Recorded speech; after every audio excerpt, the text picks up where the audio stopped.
I have to say this first.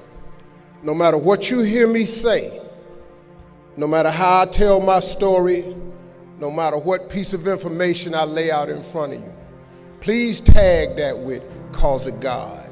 My life is favor. You know, Bishop Jakes told me one time, when you got favor on your life, no matter what you're thrown into, you're gonna always rise to the top. I have been thrown into a lot, but because of favor and grace, I just keep showing up somehow, man, no matter what they do. And so all of this that I have is really because of the grace of God. Now, I'm gonna tell you something.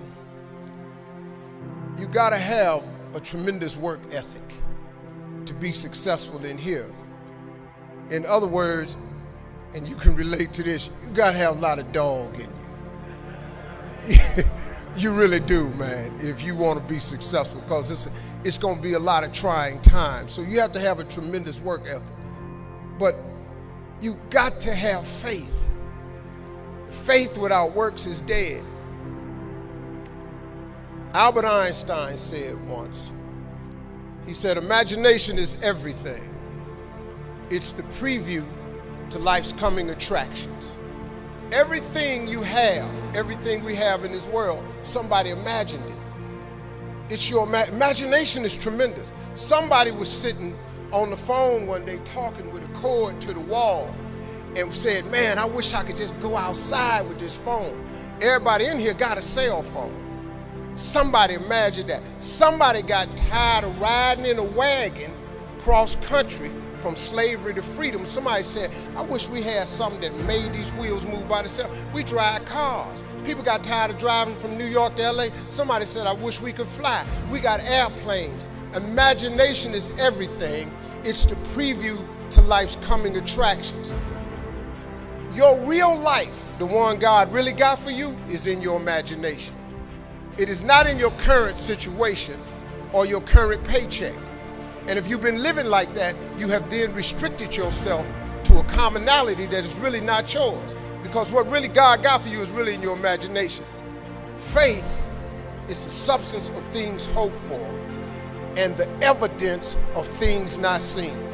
So when I told you a minute ago, you got to have a tremendous work ethic, but you got to have a lot of faith. I talk to so many people who get older, like some of us are, and they've lost their faith. Well, faith is really simple. Faith is the substance of things hoped for. All that means is in the beginning, you just hope something pop off. You know, you just kind of hope something happen for you. I was hoping I would get on TV. I wrote it on a piece of paper when I was 10, I want to be on TV. The problem I had when I wrote it at 10 was I suffered from a severe stuttering problem.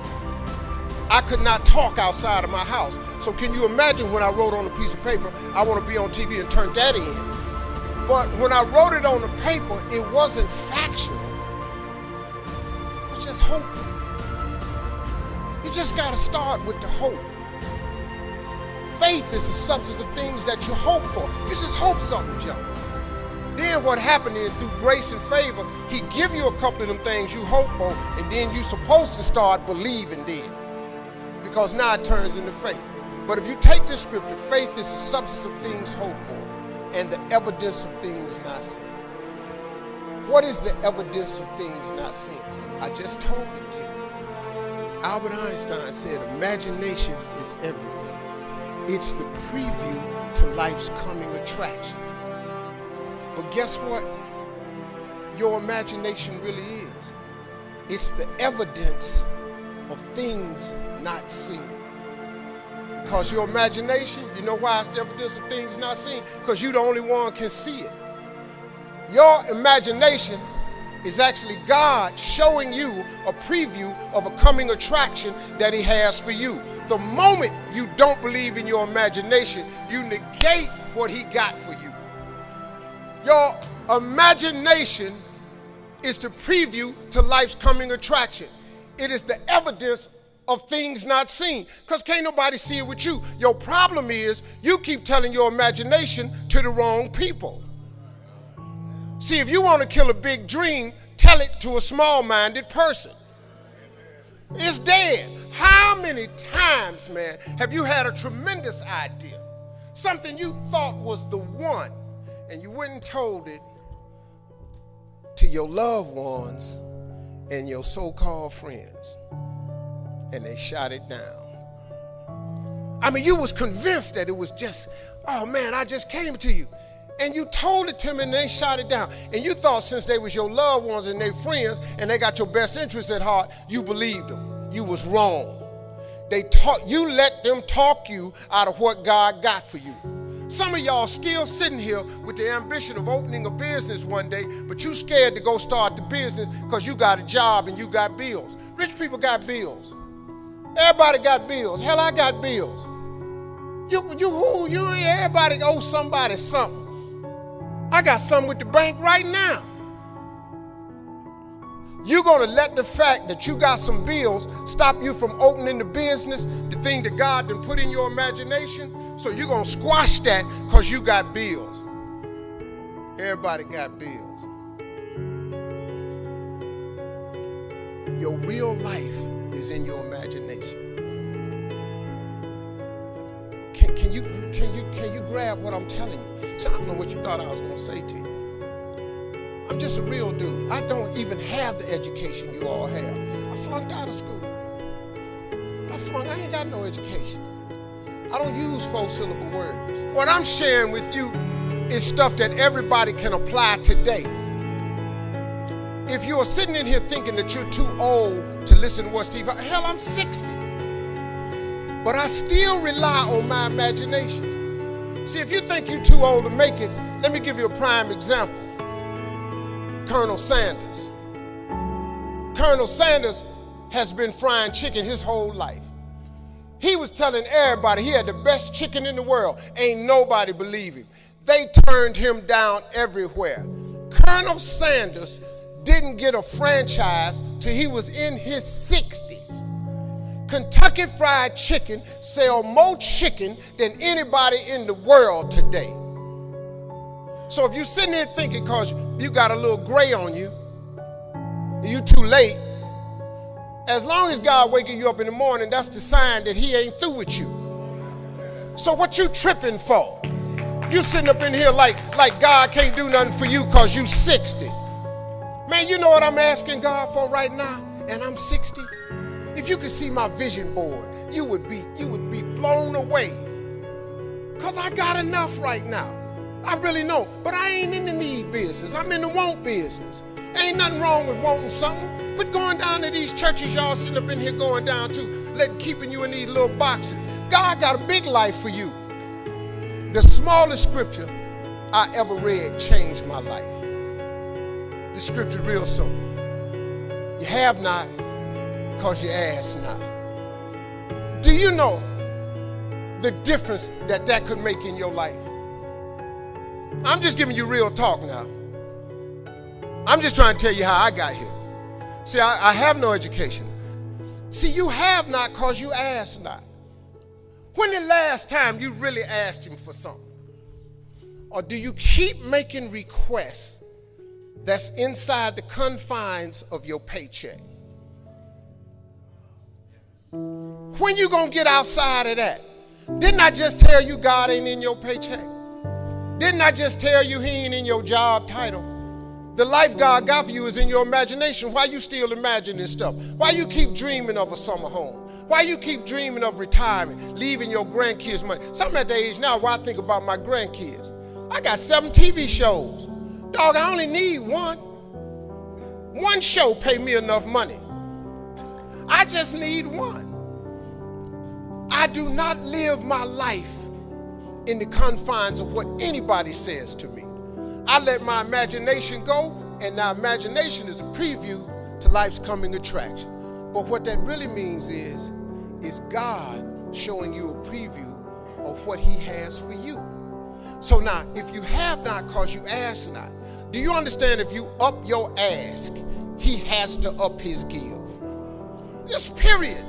This is simple stuff that anybody can apply. You ain't even got to have no degree to do this. You don't even have to have no money to do this. You can start this today and change your whole game because you're going to need grace and favor anyway.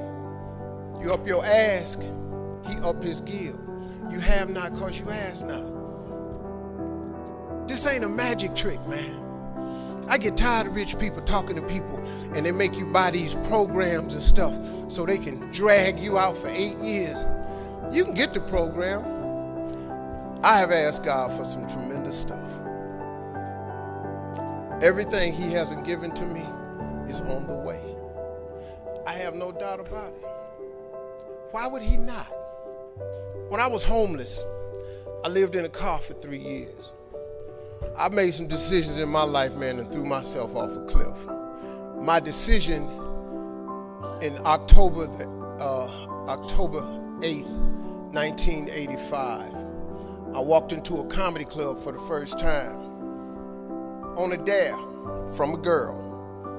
I walked into a comedy club for the first time. Had never heard of a comedy club.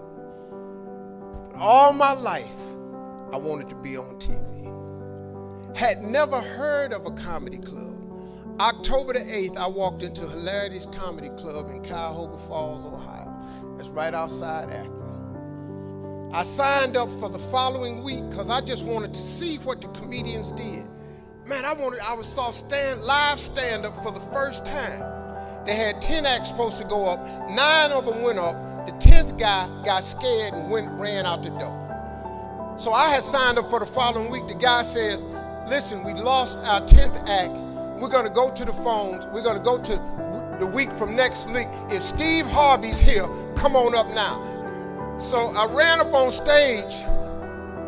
I don't even know what to do, but I just started talking about boxing and stuff that happened to me. Audience was hollering, laughing. They brought all 10 of us back up on stage. They had a clap off. I won the clap off. I won $50. I cried from Cuyahoga Falls to Cleveland. The girl kept saying, why you crying? It ain't but $50. I said, no, you don't understand. This way more than 50. This what I do. She said, what you mean this?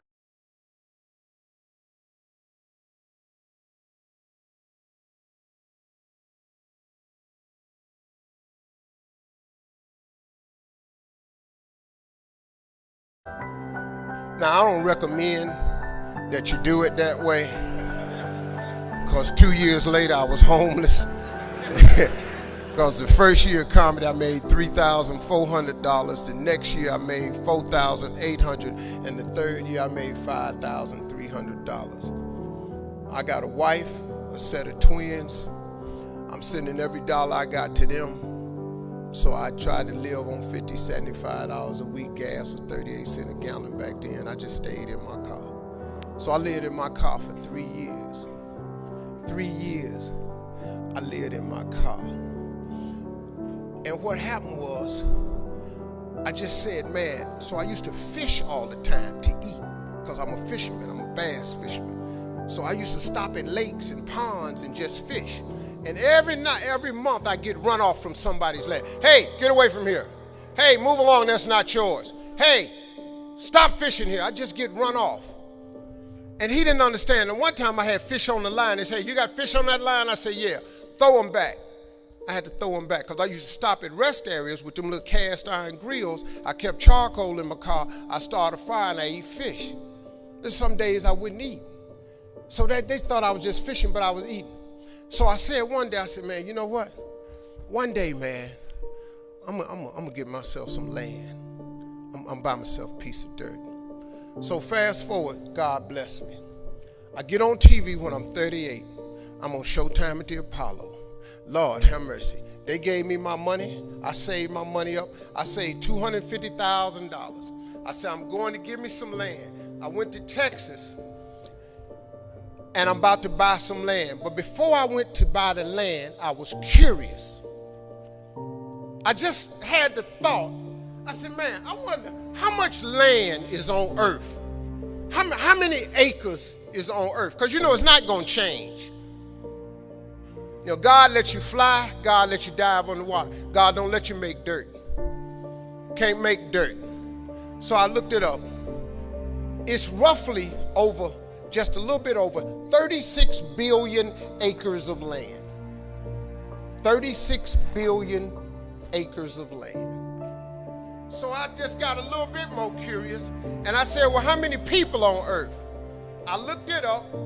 and there's about 6 billion people on earth. So I did some Steve Harvey thinking. I said, okay, if it's 36 billion acres of land and it's about 6 billion people on earth, everybody ought to have 6 acres of land. Not just me, I just thinking. So I asked God, could I have 6 acres? That's all I wanted. Because you know the one thing I wanted? I didn't care if I put a house on it or nothing. I just wanted to be a stand somewhere and couldn't nobody run me off. So I got this money, man. I saved my money. I saved $250,000. I'm going and I'm looking for some land.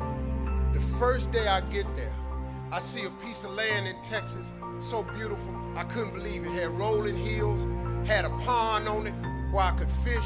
The dude took me over there. I look at the land, and I'm looking out. I said, man, this is great right here. I said, sir, how much is this right here? He said, well, it's about $600,000. I said, man, I ain't got that kind of money. He said, well, how much do you have? I said, I got $250,000. I said, well, let me think about it, man. He said, let me think about it. And I was standing there, and then I stopped and said, sir, can I ask you a question, man? How many acres of land is that? He said, this is 6 acres.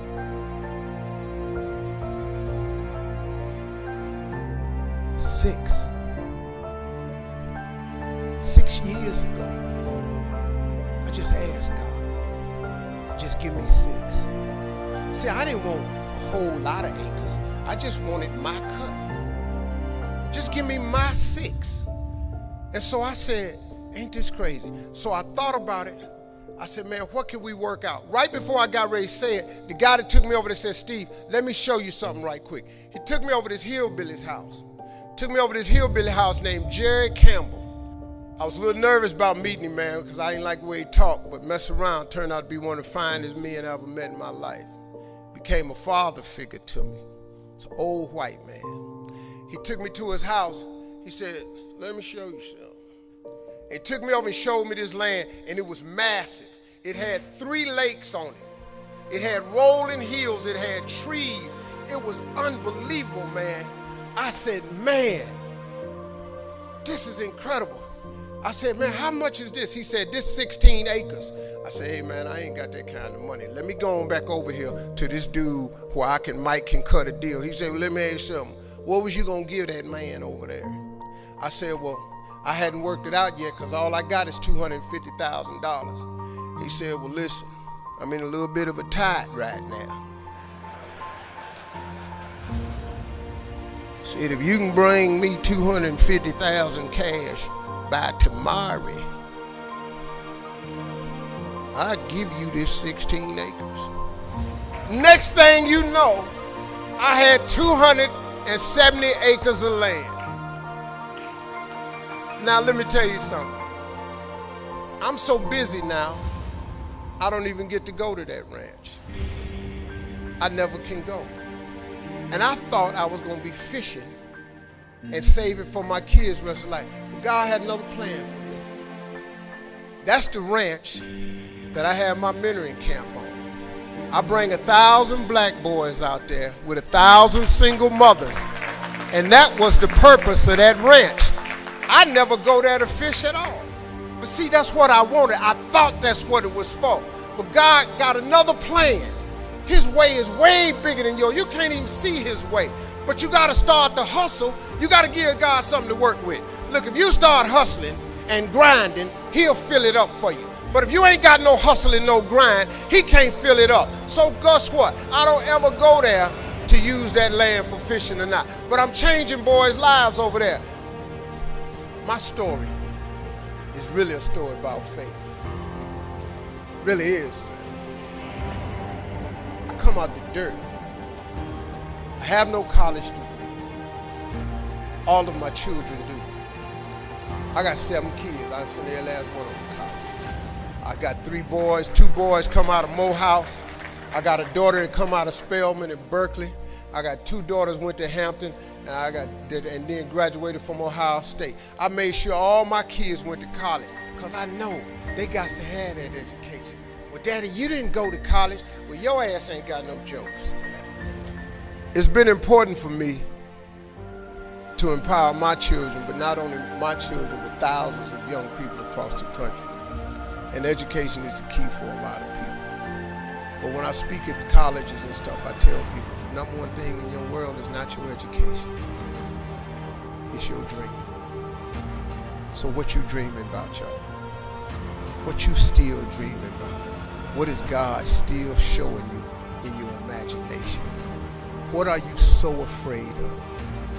Why would you not take that leap and go for it before you mess around and die?